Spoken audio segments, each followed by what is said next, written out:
ሰላም ሰላም ቤተሰብ እንዴት ናችሁ? አላችሁልኝ? ሁሉ ሰላም ሁሉ አማን። እኔ ጋር ሁሉ ሰላም እግዚአብሔር ይመስገን አለሁላችሁ። ደህና ነኝ ይመስገን ፈጣሪ። እና ዛሬ ደግሞ ብቅ ያልኩላችሁ ያው ትንሽ አያታችን ቤት እየጎበኘን ነው ትላላችሁ። የሴትዬ እናት ቤት ነው እንግዲህ እዛ ለእረፍት ሄደን ነው። እረፍት በሉት ያው አለን ይመስገን ፈጣሪ። እና እኔ ደግሞ ዛሬ ደግሞ ይዤላችሁ የመጣሁት ሀሳብ እውነት ሁላችንም ያሳትፋል ብዬ አስባለሁ። ሁላችንም ያው አይምሮአችን ላይ የምናስበው ነገር ነው። አሁን ስራዬን ጨርሼ ስደትን አይኑ አላየውም፣ ከዛሬ በኋላ በኋላ አልመለስም፣ ምን ይሰራልኛል ስደት ብለን እናስባለን ብዙዎቻችን። ምክንያቱም አንዴ መጥተን ያቺ ብር የያዝናትን ብር እስከምንጨርስ ድረስ ማለት ነው በሉት እንግዲህ እንደዛው። እና አገሬ ብቻ ልግባ፣ አገሬ አፈር ቆፍሬ ይበላለው የሆነ ነገር አድርጌ ይበላለው እንላለን።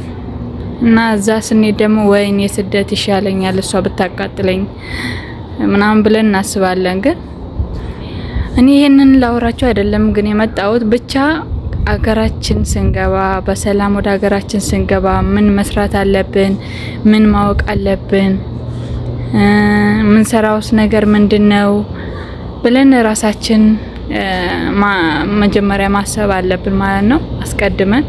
ግን አሰብን ማለት ወደ ስራ እንግባ አይደለም። ወደ ስራ እንዳገቡ። ምክንያቱም ያላችሁን ብር እስከምጨርሱ ሁሉም የራሱን ሀሳብና የራሱን አስተያየት ይሰጣቸዋል። ሁሉም የራሱን ነገር ያስቀምጥላቸዋል ማለት ነው። ስለዛ እናንተ ማሰብ ያለባችሁ ያለኝ ብሬን አላወጣም፣ ከባንክም ይሁን ከምን አላስወጣም፣ ይቀመጥ ብላችሁ የራሳችሁ ውሳኔ መጀመሪያ ከራሳችሁ ጋር መወያየት እንደዚህ አይነት ነገር። ምክንያቱም የራሳችሁን ብር አወጣችሁ ማለት አካውንት ላይ ታውቃላችሁ፣ አንዴ ከተመነዘረ አንድ ብር በቃ ከመነዘር ነው ከባንክ ካወጣ ነው የት እንደገባ የት እንደወጣ ላናቀው እንችላለን፣ አናቀውም። ስለዛ መጀመሪያ ብራችን ማስቀመጥ በቃ ያለ መንካት፣ እሱን ላለመንካት ለራሳችን ቃል መግባት። ለራሳችሁ ቃል ገብታችሁ ታውቃላችሁ? እንደዛ ማለት ነውና ይቅርታ ግን ንፋስ አለ ውጭ ላይ ሆኜ ነው። እና በቃ ወደ ሌላ መቀጠር ተቀጥሮ መስራት በቃ ያንን ብር ላለመንካት የራሳችን ወይ ቋሚ ነገር ካልገዛንበት ቋሚ ነገር ካላረግንበት ያንን ብር ማስቀመጥ፣ ከዛ በኋላ ተቀጥሮ መስራት። ምክንያቱም የሆነ ያን በወር የሚከፈለን ነገር ለማንኛውም ቢሆን ለምን 50 ብር ትርፍ አትሆንም? ገባችሁ? ያቺን ብር ትበቃለች። ምክንያቱም ያለንን ካላወጣን ያለንን ካልበተንን እሱ በቂያችን ነው ብዬ አስባለሁ። እና ደግሞ ሌላ ነገር በቤት ውስጥ ምን እንስራ? የቤት ውስጥ ብንሰራ ወደ ውጭ ባንወጣ የራሳችን ነገር ትንሽዬም ቢሆን ምንም ነገር ትሆን ትንሽዬ ማለት ሁሉንም ብራችን የሚያስወጣን ነገር ሳይሆን ትንሽዬ ነገር፣ ለምሳሌ ሻማ ብንሰራ እና ለሱቅ ብናከፋፍል ተመራጭ ነው ወይ? ሌላ ደግሞ በሁለተኛ ደረጃ ደግሞ አሁን ላይ ደግሞ ልብስ ቤታችን ዲዛይን እያደረግን ቤታችን ሆነን ኦንላይን ማስረከብ እንችላለን ወይ? ኦንላይን መሸጥ፣ ቴሌግራም አለ፣ ቲክቶክ አለ፣ ስንት ነገር ብዙ ነገር አለ። እንደዛም በሌላ በኩል ማለት ይሄንን ልላችሁ ያሰብኩት ለምን እንደሆነ ታውቃላችሁ? የመንግስት ስራ ወይም ደግሞ የመንግስት ስራ ስላችሁ ወደ መንግስት የሚያነካካ ነገር ላለመግባት ቤታችን ውስጥ ብቻ ያናክል ቀረጥ የሌለበት ማብራት፣ የጥበቃ የምን የሌለበት ነገር ልላችሁ ፈልጌ ነው። እና እንደዚህ ብንሰራ የራሳችን ልብስ ስፌት ቤት ውስጥ እየሰፋን ዲዛይን እያረግን ኦንላይን ማስረከብ መሸጥ ማለት ነው። ይሄ ግን የሚሆነው እንዴት እንደሆነ ታውቃላችሁ? መማር አለብን። ትንሽ የተምረን ተቀጥረን ሰርተን ከዛ ልምዶች አካብተን ልምዶች ወስደን ከሰዎች ልምድ ወስደን ያንን ልምድ ወደ ራሳችን አምጥተን ራሳችንን እንድንሰራበት ማለት ነው። እና በሌላ በኩል ከዚህ ደግሞ ምን ይዘን ስንሄድ አሁን ልብስ ሼኒ የሚባል ነገር አለ።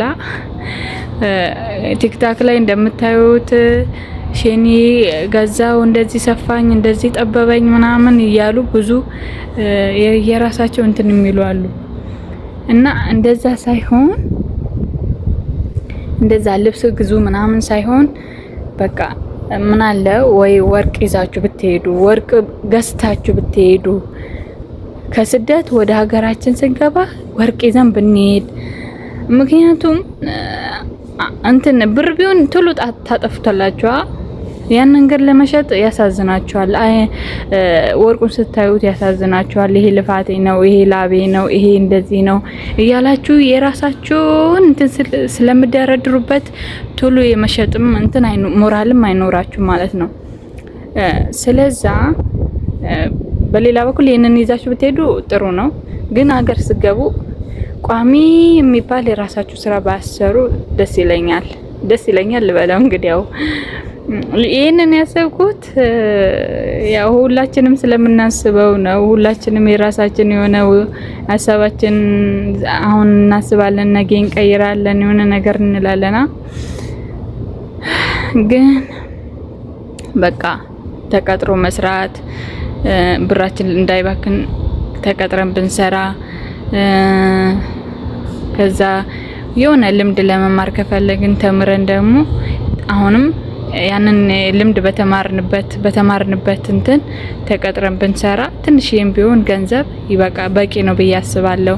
ስንሄድ ከዚህ ያው ወርቅ ይዘን ብንሄድ እና አንዳንድ ማሽኖች ማለት ያው ያን አክል አይፈቀድም፣ ምናልባት ካርጎ የምታረጉ ከሆነ እንጂ እሱም ራሱ ጥሩ አይደለም። ማሽን ኤሌክትሪክ ነክ ነገሮች ማለት ነው። ግን ከኤሌክትሪክ ነፃ የሆነ የኮፍያ ሹራብ መስሪያ አለ። እሱን ገዝታችሁ ብትሄዱ ጥሩ ነው ባይኔ። ቤት ውስጥ ቁጭ ብላችሁ ትሰሩባታላችሁ። ቡናችሁም እየጠጣችሁ የሚሆን የሆነ ነገር እያረጋችሁ ትሰሩታላችሁ ማለት ነው። እና እኔ ይሄንን ልላችሁ ነው እንግዲህ በትንሹ ብቻ ዝም ብዬ ያው ውጭ ላይ ስለሆንኩ ትንሽ ላውራችሁ ብዬ ነውና ግን ቪዲዮን ከወደዳችሁት ላይክም እያረጋችሁ ሰብስክራይብም እያረጋችሁ አበረታቱኝ። ከስደት ወደ ሀገር ምን ይዤ ልሂድ? ወርቅ ብቻ፣ ከምር ወርቅ ብቻ፣ ሌላ ምንም አያስፈልግም።